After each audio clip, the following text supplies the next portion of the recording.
muling nagbabalik Kaonglok. Bali sa ngayon medyo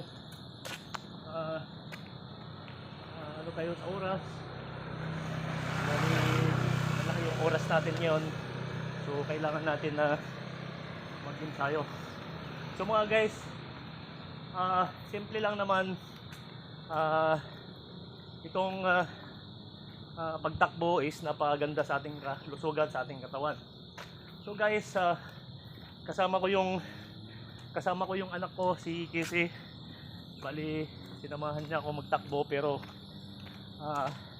hindi ko kakayanan yung bilis niya kasi mas bata pa siya.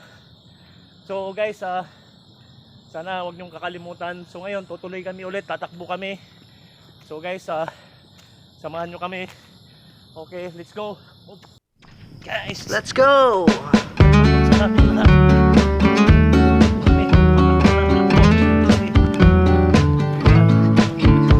Subukan yung kayaan ko.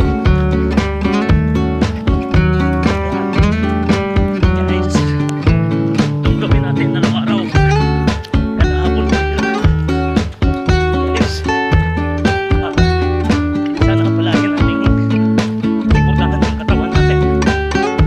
Lalo na yung pagtakbo.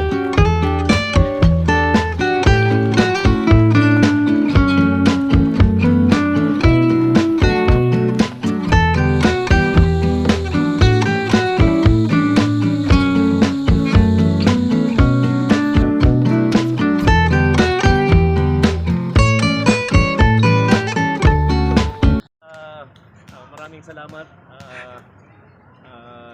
Natapos na yung pag-iikot namin. Bali nakaikot kami ng 4 na ikot. Pero kung titingnan mo tong ikot dito is yung tatlong ikot is 3.2 kilometers. So siguro 4 na ikot kami. Siguro lampas ng mga kulang-kulang 4 na kilometers kasi 4 na ikot di ba? Pag tatlong ikot is 3.2.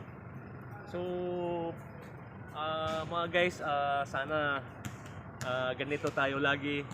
Palagi natin suportahan yung katawan natin. So kailangan natin na ensayo palagi.